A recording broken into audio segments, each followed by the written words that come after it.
Well, hello, fans, and welcome back to another episode of the Two Line Pass podcast. I'm here with Dustin. It's just Dustin and I today. Ryan is out on location. He's going to the preseason game.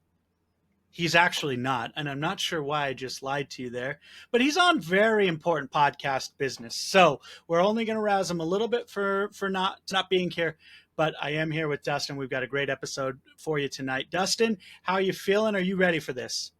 I'm feeling ready. I'm feeling good today. I know we've addressed this before, but I did get the official rejection email from my application for the public PA announcer.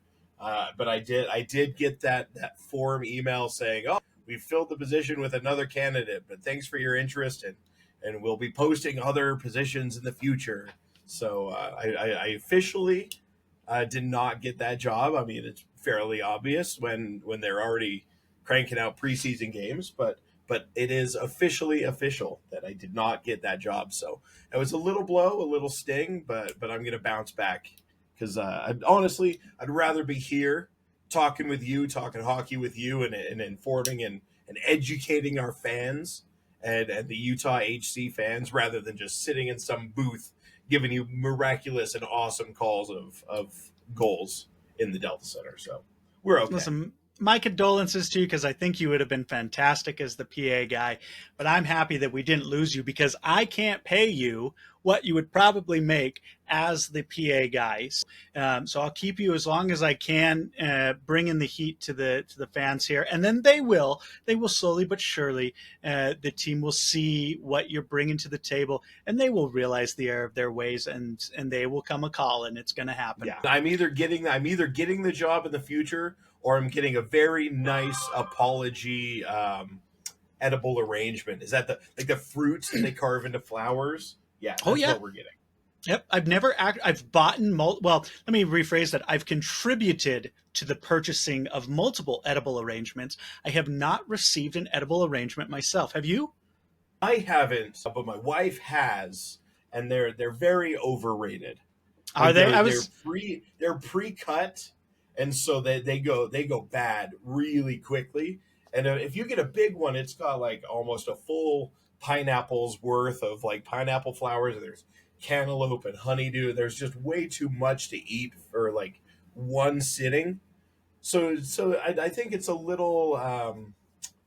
It doesn't make sense to give as a gift to one person. That's sort of like hey, we're having a banquet for the company party this weekend. We're going to have an edible arrangement. Grab yourself a pineapple flower out of the bouquet. So don't feel too sad. It likely would have been not great, and a lot of it would have gone to waste. Well, thank you. Thank you for easing my mind. And for those of you out there listening, don't gift Dustin or I an edible arrangement. You can gift us any number of things, but not that. But let's get into it, Dustin. We are 1 week away. 1 week away from Puck Drop opening night, Tuesday, October 8th. And we wanted today in this episode, we wanted to give you, so we know a lot of you are diehard fans. You've been fans of minor league teams. You've been fan of hockey.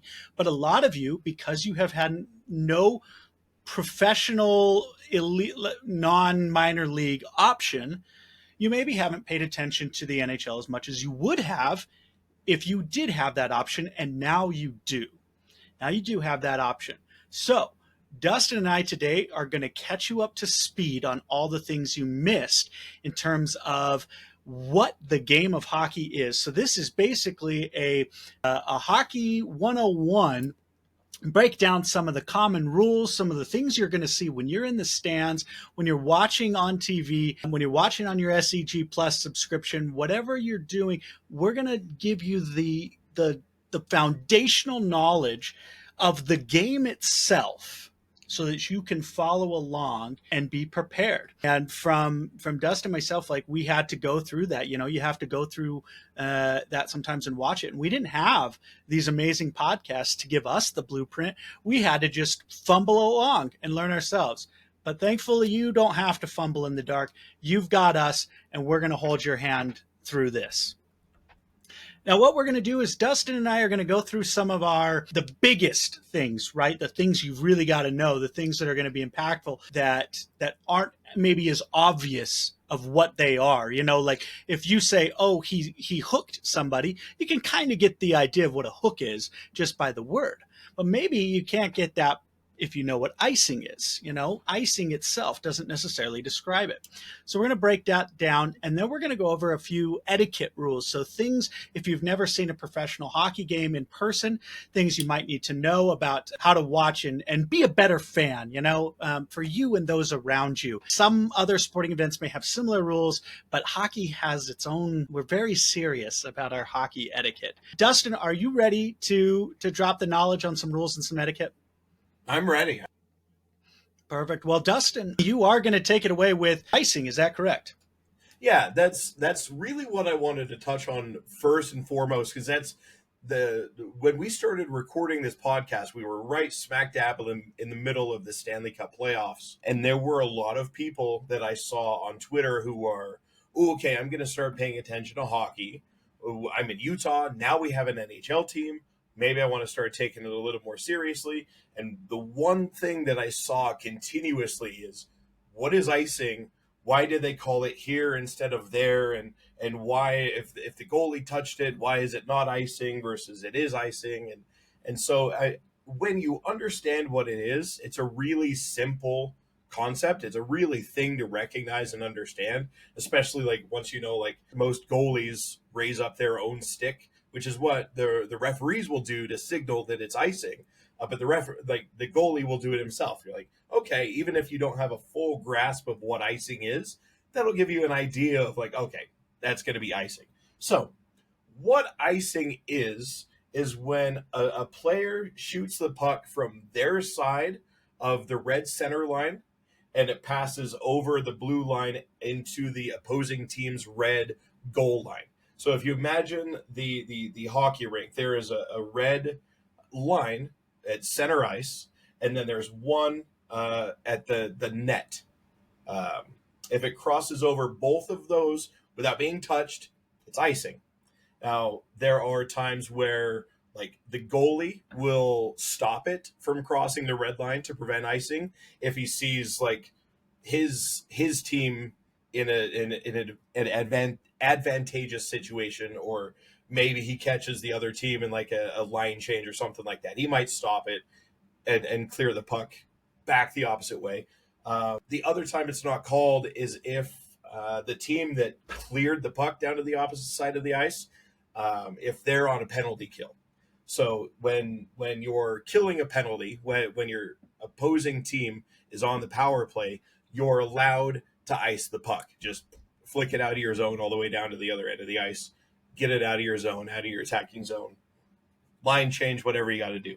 You can ice the puck if you're on the penalty kill.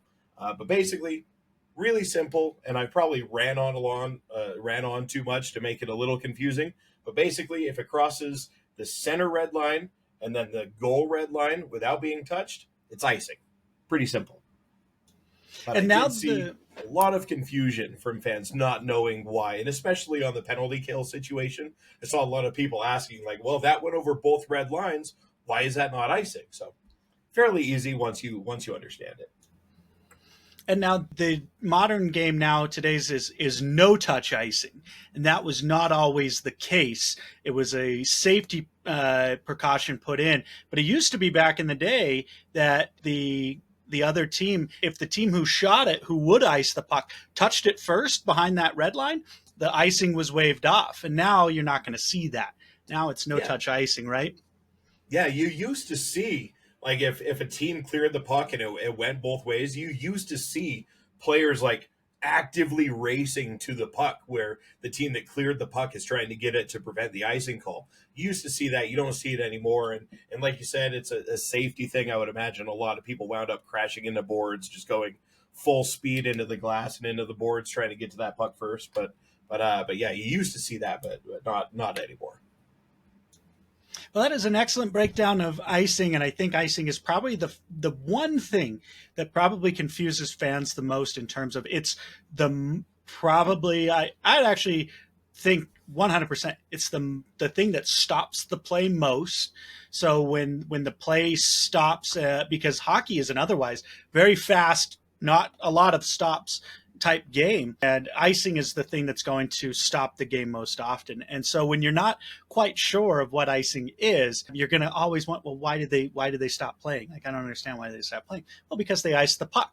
And it's quite simple when you think about it, why that rule is in existence. It's so one team can't score one goal and then play the entire game just sending it back the length of the ice, right? And making the other team come down, right? So it makes it much more competitive, much more exciting. It's a very simple in concept idea, but it might take you a few times seeing it and understanding that there are circumstances where it's not always icing. Dustin, what an excellent breakdown.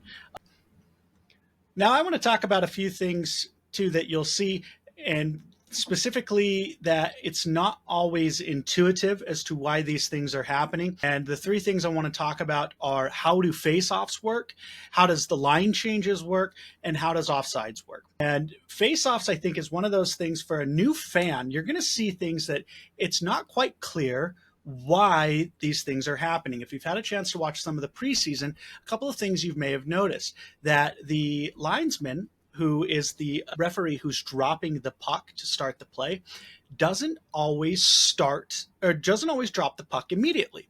He may talk to the players and he may wait, but he's not always just dropping it immediately. And so you're wondering, well, why? Why isn't he just dropping the puck? Both players are there.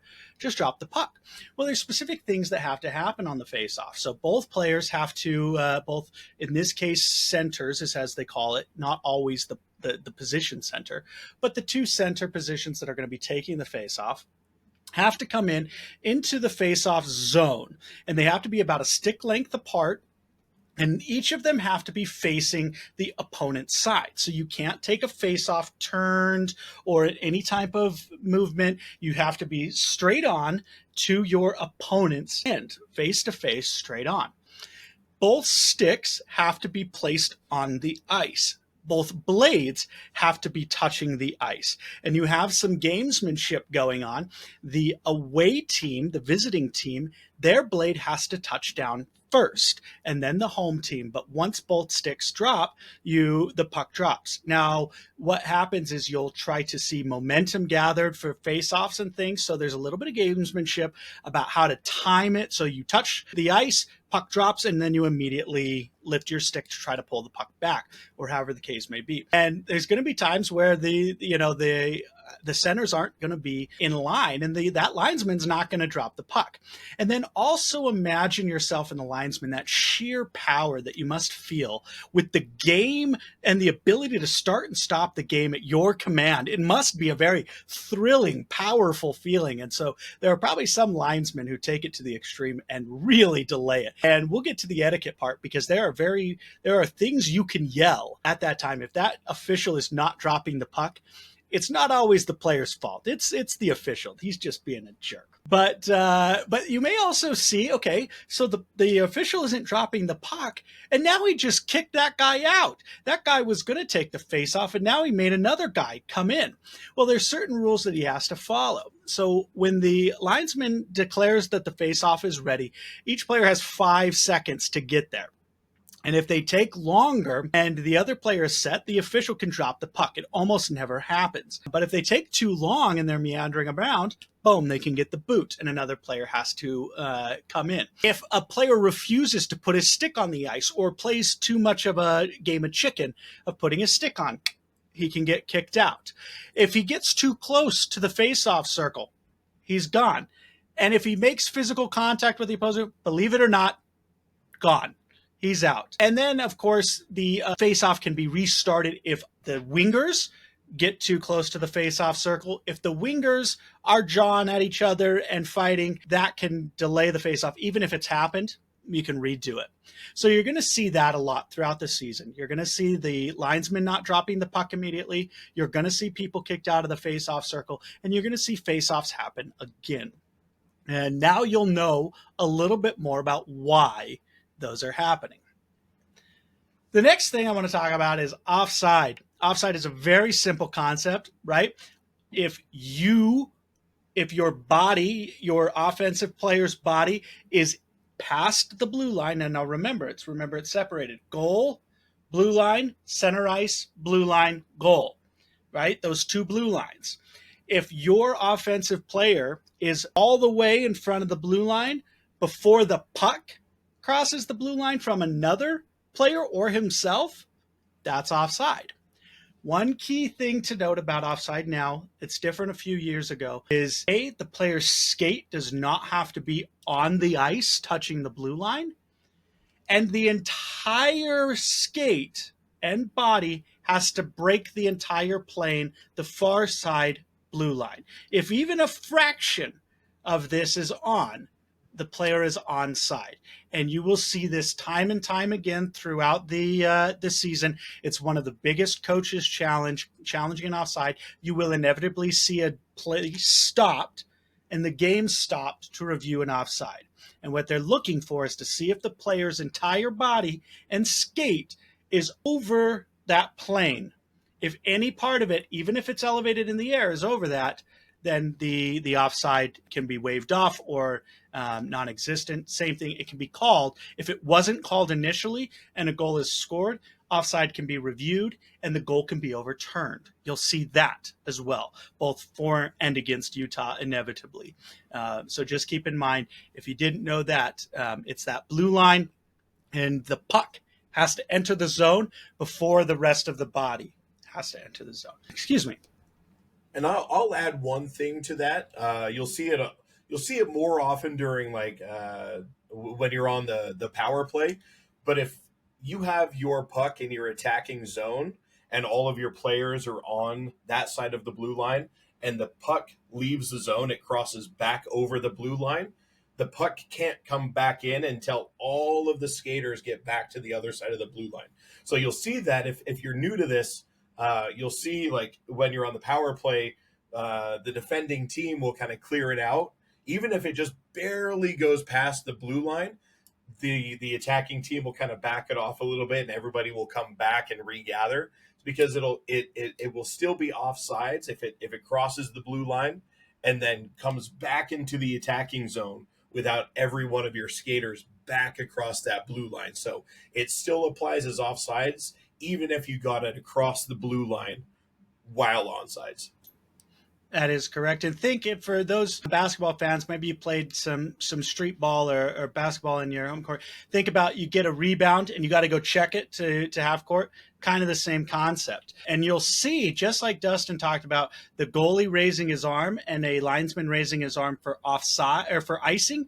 The same thing happens for they call it a delayed offside, right? Where they're waiting for the players to get back and the offensive team can't touch the puck until that goes down. Otherwise, at any point during the official having his arm up near the blue line, that's going to be called offside. So excellent point, Dustin. Excellent point. And the last thing I want to talk about is line changes, because this is something you might hear the announcers talk about.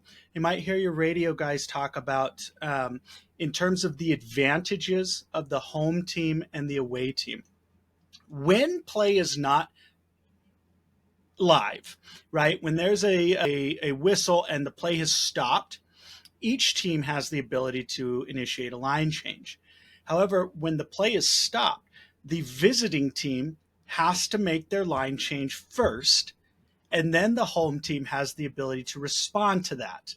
So think like for you Utah fans, your University of Utah football fans, think of how many times you've seen the offensive Utah's on defense, the offense makes a substitution, and then Utah trots out a player substitution, right? It happens all the time. It's very, very key thing for Utah's defensive scheme. Same kind of thing in hockey, right? Visiting team has to go first, just like that offensive team, and then the defense or the home team gets a chance to match that substitution. They don't always have to, but they do get the chance to match. And then once they've made that match, the away team and visiting team can't switch again, right? That's the line change that happens. So that's a key thing to notice and one of the big advantages of being home, because hockey is a matchups game, right? And you want the line you want against the line they have.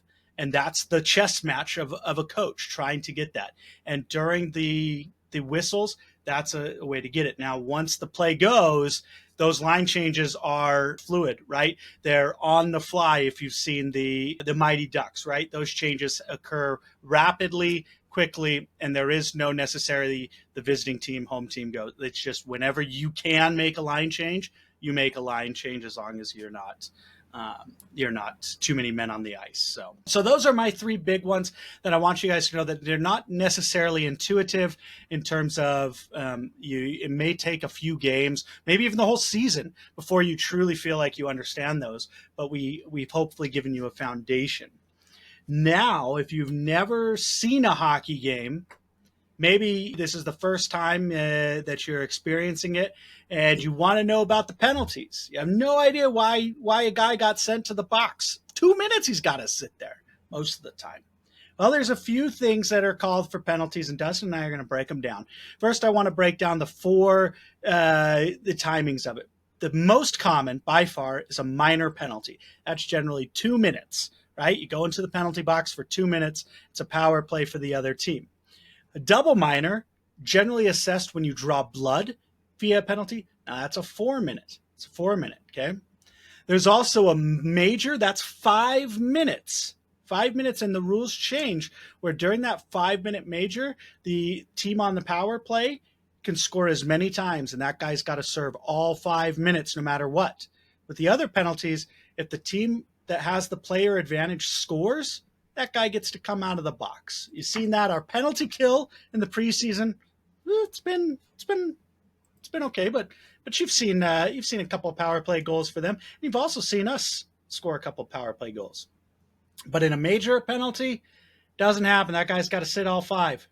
Now, a match penalty, this is very rare, but a match penalty is similar to a 5 minute major, but it also comes with immediate disqualification from the game. So like a game misconduct and the 5 minutes. So another player's got to serve your 5 minutes. You're gone from the game.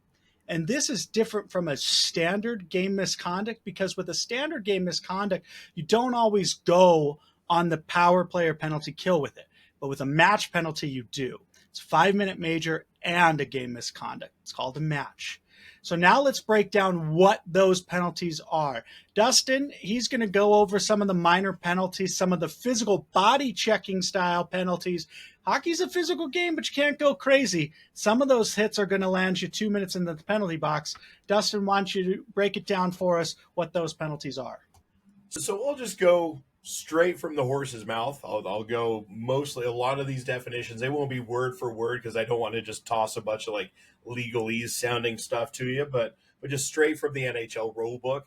One that I didn't get when I first got into hockey was boarding. Because like you see players get checked into the glass all the time. Like you see a player going for the puck and somebody comes up and checks them into the glass. And then every once in a while, I'm like, okay, he just checked him, but they called boarding. Like, what is the difference of what's going on? Like, so crash. So the legalese definition is a boarding penalty will be imposed on a player who checks or pushes a defenseless opponent in such a manner that it causes the opponent to hit or impact the boards violently. The boards are the little wall below the glass. So like if there's a player like who's gone down to a knee and they're in the corner and they're defenseless and somebody comes up crashing into them from behind and smashes them into that bottom boarding part of the wall, that's boarding. Like that confused the heck out of me when I first got into hockey. Like he just checked it. Like I've seen that same thing happen 20 times this game. But there is a difference between like a player who's defenseless and getting smashed into the boards as opposed to a player who's upright and ready and can defend himself. It's a lot like the targeting rule in college football, where like it's the rule is a little bit different when a player is ruled defenseless. But that's boarding. That can be a minor or a major penalty depending on the ref's discretion. If they go really hard, like if there's a player just down on his knees, like holding his head like he just took a stick to the face, and you come crashing him and smash his face into the board, they can assess a major penalty for that. But usually it's a minor 2 minute penalty. Next is charging. If you follow the NBA, this one's pretty simple to understand. Like if you just skate recklessly into another skater and just with the intent of taking them out, that's charging. It's just like the NBA. It's fairly easy to understand. One you don't see called too often, but I'll go over it just because it's in the rule book. Is checking from behind, which is again self-explanatory. You're just checking a player who's not aware that you're coming from behind. So the next one is clipping, which is taking a dive in front of a player at their knees to take them out. That's clipping. That's another penalty that you would understand if you play or watch football. They have the same type, like a chop block penalty type thing. Elbowing, that's self-explanatory. Like throw an elbow into somebody's face, you're going to get a penalty for elbowing. Fighting again is obvious. If you're going to watch, if you plan on watching the Utah Hockey Club, Big Tuna is going to get called for this one a few times. If you're a fan of the 2000s song Superman by Five for Fighting, that's where their name comes from. It's a 5-minute penalty for fighting, hence Five for Fighting. And I believe that covers all of the physical infractions. So yeah, I think the rest, like hooking and cross checking, I think Randon is about to go over those ones because those are stick infractions. Yep, those are we got some restraining infractions, stick infractions. Now, most of these are basically what they imply they are, right? So 2 minutes for holding, that's pretty self-explanatory, right? You can't impede a guy by holding his jersey, holding his body, or stopping him from moving. Also, holding the stick, which is a little different, specifically where you grab a guy's stick. The next one is hooking. That is where you take the stick and you hook the person with the stick. It doesn't always have to be a hook. A lot of times you can just kind of you just kind of impede the guy. You don't have to necessarily pull the guy. You just have to impede him with the blade of the stick. Then you have interference. Now, yes, Dustin. In hooking, this is one of my favorites because every once in a while, especially if you're watching a broadcast on TV, they show the referee like making the call, just like they do in football. And there is one referee in particular, and I cannot remember his name, but he gets really into some of those calls. But hooking is a good one because it's just like they reach out and just kind of pull their hands back, and like there's a few of those refs that get really into making that signal. So that's a fun one to watch, but that's a sidebar. You will at the end of the season, you will be pros about how you'll know what the penalty is before the ref calls it. But even if his mic is turned off, you'll see what he's saying. Interference, you're hooking, you're boarding. You'll see, and you'll know what to see. Just watch. They all have very distinct actions, and like Dustin said, some are more animated than others, and it's going to be a lot of fun to watch what we get out of the officials here in Utah, and because it'll likely be reoccurring officials. You won't see a different official for every single game. You'll get to know these officials. You'll get to know their habits, how they call things, but that's something that's a very nuanced part of the game, and you hope across the board they're being consistent. But we all know officiating is anything but consistent. But they try. So after you got your hook, you've got your interference. The big thing to notice with interference is the key thing is you're impeding a player who doesn't have the puck, right? If a player has possession of the puck, you can hit him, you can stop him. You own the ice you're standing on. So if he's skating into you, think of it like a charge in basketball. You're entitled to that ice as much as he is. So you can stop and you can knock him on his butt, right? But if he doesn't have the puck, he's moving to the puck or trying to make a play on the puck and he's not in possession and you impede him, even if you're standing your ground, That's when the interference comes into play, when the player doesn't have possession of the puck.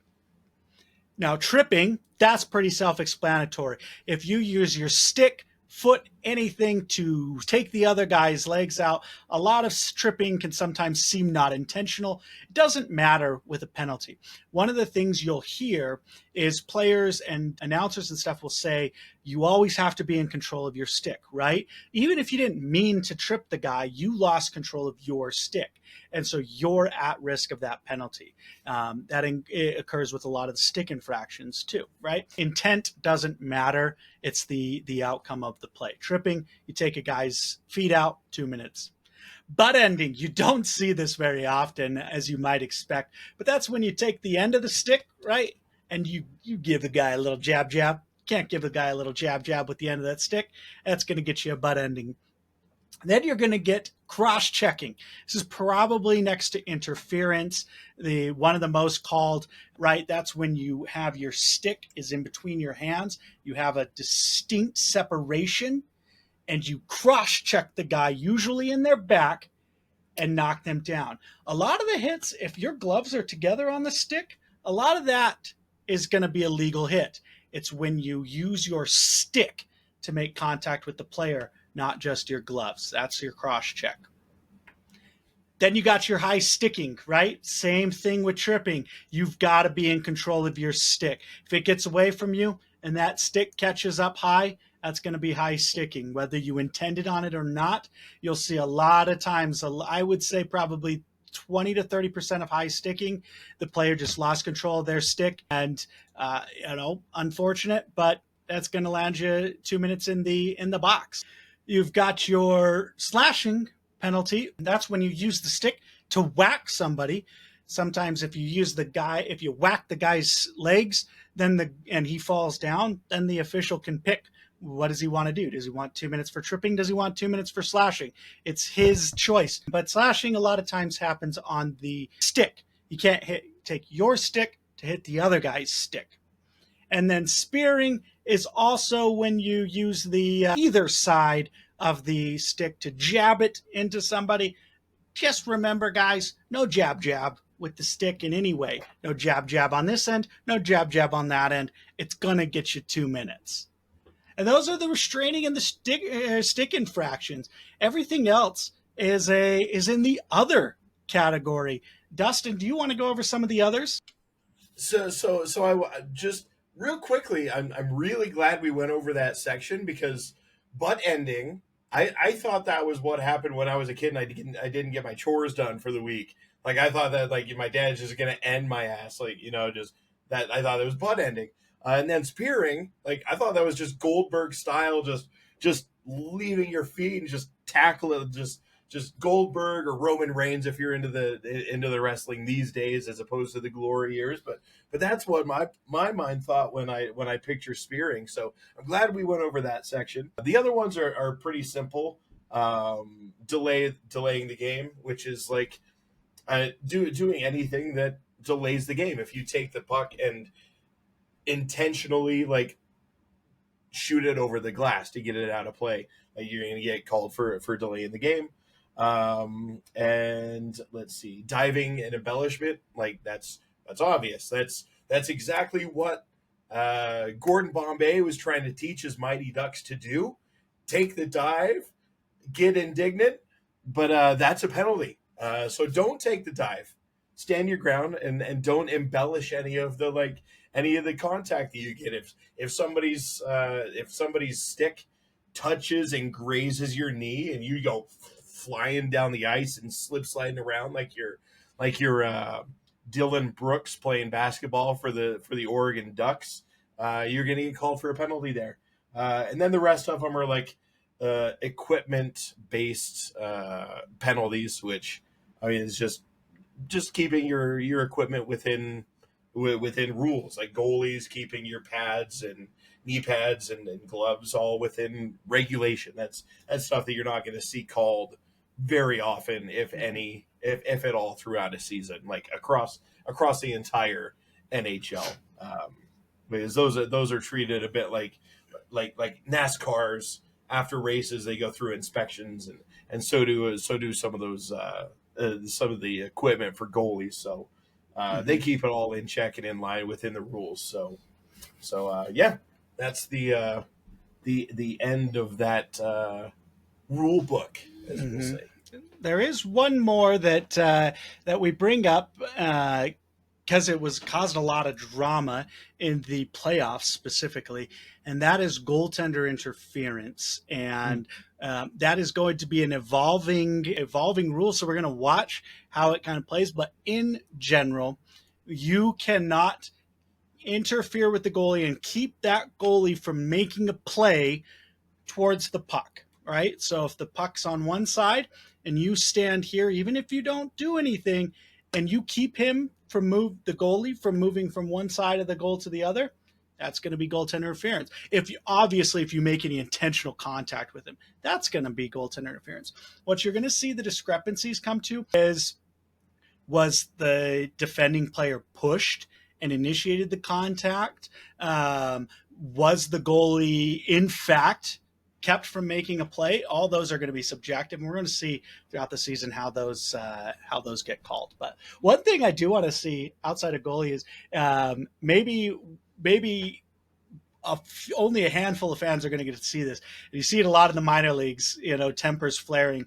But a coach that just throws the sticks and the gloves on the ice, he gets so mad. He just throws everything on the ice to, express his displeasure with the officiating crew. I hope to see that because it's always fun and it always psychs up the home crowd, as long as it's the home crowd doing it. But then it also psychs the crowd up if it's the away team, because you've gotten under their skin for one way or another. So it's going to be exciting, and I hope you guys have enjoyed the rule book. Now let's talk about what can you expect when you're in the fan. What are some of the rules of etiquette? Maybe it's your first hockey game. Maybe it's your first crowded hockey game. Some things to watch for. I'm going to let Dustin to break down a few of his, and I have a few of mine. And we have some that we disagree on, and we're going to talk about those as well. So, Dustin, why don't you break down a few of the etiquette, the rules of the game when you're a fan, what to do and what not to do? So the biggest one when it comes to watching hockey live in person, if you get a ticket to the game this year and you're going to the Delta Center and you're going to watch your first hockey game ever, do not go to your seats while the puck is in play. Now, you see this a lot during like basketball games, football games, where you're sitting and you're in the game and you're locked in, you're watching the action, and then some guy with two tubs of popcorn under each arm and two drinks is asking to nudge in front of you and going butts to noses trying to get to his seat. Don't do that during a hockey game. This is a very fast paced game, and the puck is moving very quickly all around the ice. And if you miss something, like it takes a minute, or it'll take a second or two to like, where did the puck go? Like you're gonna miss you're gonna miss a centering pass, you're gonna miss a goal, you're gonna miss a save, you're going to miss something. So you just if you have to get up, if you need to go use the restroom, you want to go buy your popcorn, your soda pops, your hot dogs, whatever, and you stay in your seat until action stops. If a goalie freezes the puck, which is like if after they save a shot, they hold on to it. They like freeze the puck, and then it goes to a face off. When they're setting up for that face off, go to the aisle, go get your drinks. When like in between periods, anytime the action is stopped, you can get up, you can go get your stuff. If you come back and you're sitting at the top of the stairs and action is going, wait there. Don't walk down the steps. Don't go to your aisle and like don't go to your row and then wait there. You wait at the top of the steps, and then when action stops, hurry down to your row, get to your seat, sit down, stay there until you have to get up again. And when you have to get up again, wait until the action stops. Just basically don't be moving around up and down as long as if the puck is in play. That is the most important one. That's the one that will get you yelled at by fans that know what they're doing and fans that have been to games before. They will yell at you to sit the hell down. And quite frankly, if you get up during play, you deserve it. So yeah, the only other one I have, actually, I have two. One of them is just pay attention to what's going on. because this is an enjoyable game. You're going to have a lot of fun, but you don't want to be leaving in the back of a hearse because you took a puck to the forehead and it killed you, like your Happy Gilmore's dad. Pay attention to what's going on. And the other one is, I think Randon might disagree with me here. When your team is on the power play, don't just repeatedly yell, shoot the puck. Don't just yell, shoot, shoot. There you know what they're doing, and they see what's going on better than you do in the stands. They know what they're setting up. They know what the game plan is for how they're going to score against this team's penalty kill. They know what they want to get set up, and they know what they want to get. They know it better than you. They know when to shoot. They're not even going to hear you anyways. So stop yelling, shoot while your team's on the power play. Now you can go, Randon. I love that. I love it so much because of how wrong you are. But I do want to say that you are so right on your first 2 points. So if you're an usher, right? If you're an usher working at the Delta Center listening to this, do not be afraid to stop people in the portal. That is your job and your right. And if you are a jerk that gives the usher a problem for doing their job, then we don't really want you in the stadium. That is their job, to help the flow and help get people to and from their seats without distracting the other fans. There is a time and place when you to get up and go back to your seat. So let the ushers do their job. But even if there is not an usher, the absence of the usher does not mean the absence of that etiquette rule. Still wait. I know a lot of you who, if you've been to the Maverick Center, they have the curtains. The curtains act like an usher. Just hang out there in the portal, right? You'll still be able to look. You'll still be able to watch the game. Just wait. Just wait till it stops your play to go to your seat. You're not going to miss anything, right? Not any more than you missed by leaving your seat during the game anyway. And then, of course, watching the puck. If you used to go to games years ago before the net, you know that the safety, it was the people who weren't paying attention that unfortunately got very hurt and in some cases lost their lives, that led to those nets, which can be, for a lot of fans, extremely distracting. Now, luckily right now, they're just on the ends. But if we aren't paying attention and you take a couple more to the dome, you're going to force that net all around the ice and it's going to suck. So don't be the fan that forces all other fans to watch behind nets because you weren't watching the puck. Watch the puck, guys. Try to catch it. Take it home. It's a souvenir. Once it's in the stands, it's yours to keep. You don't have to throw it back. Keep it. And that goes doubly, triply, quadruply, like exponentially if you're there with your children. Because your children, they're not going to be like on edge watching everything that's going on, and you need to be watching the game and seeing if there's anything coming flying out of that rink to protect not just yourself but your children. So if you bring kids to the if you bring a kid to a hockey game at the Delta Center and I see you not paying attention to the game, I'll cold cock you on. Mm-hmm. Pay attention to the game especially if you've got kids. Mm-hmm. We'll heckle you. Excellent point. Because we want the kids. It's a family-friendly game. They say it's violent, but it's very exciting for the kids. There's a lot of excitement, a lot of noise, and a lot of things for them to look at, to watch. It's a very exciting game. Nobody can say what you will about hockey. It is anything but boring, right? Even during the downtime, it's exciting. And so if you listen and follow Dustin's advice on almost everything, you're going to have a good time. However, you're not going to have a good time if you don't do your civic duty, and that is to tell the players to shoot the puck when they clearly have an opening. If they knew that they had an opening, and if they saw the opening, they'd take the shot. They obviously don't see it, and it's your job to tell them. You got to yell it. If you don't yell shoot, they won't know. And if they sit there they only got 2 minutes on the power play. 2 minutes. If they're spending, they can have 4, they can have 5.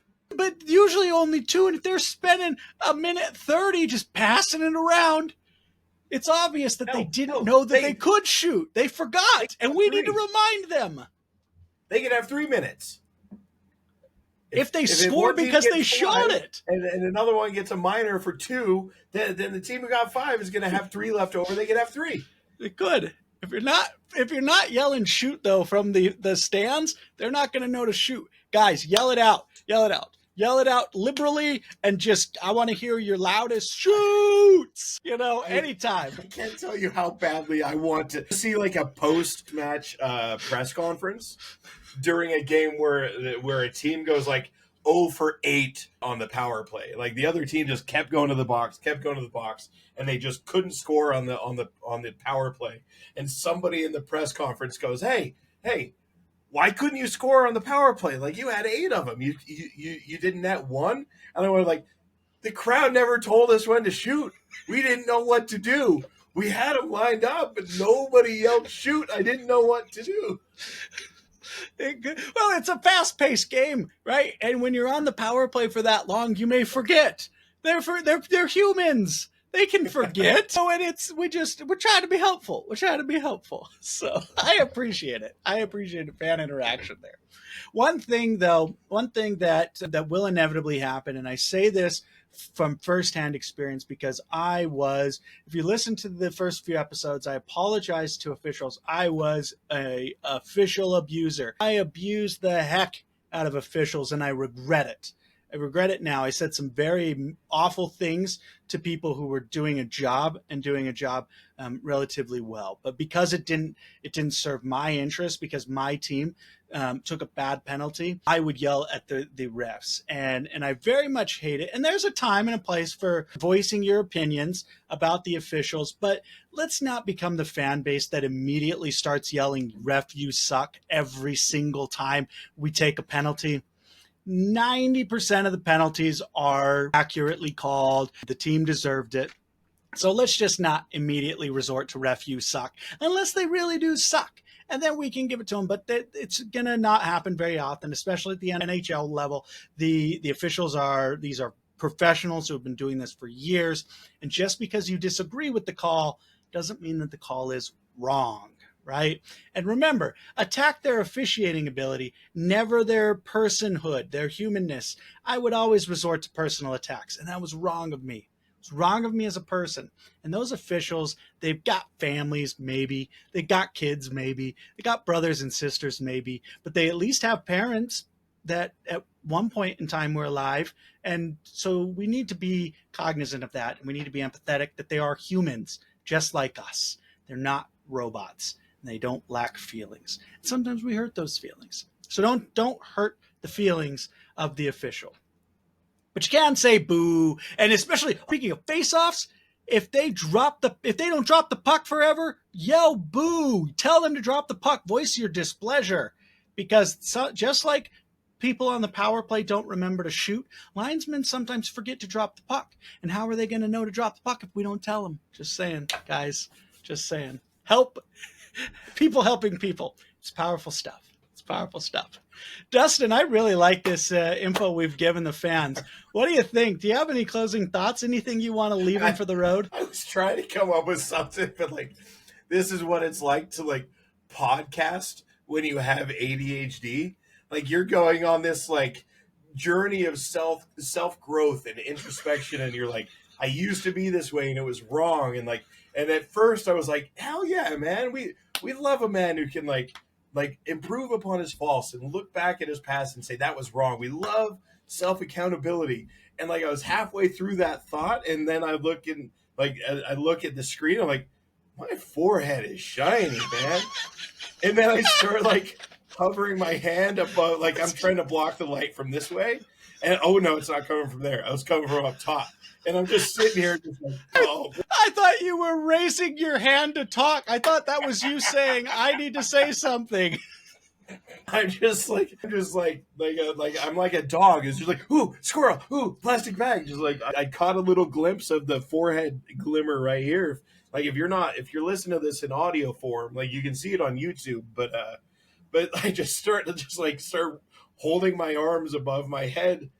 And it was to kill that glare because my male pattern baldness creeping back right here was just shiny doming, I just put it at my head in the ballo shine.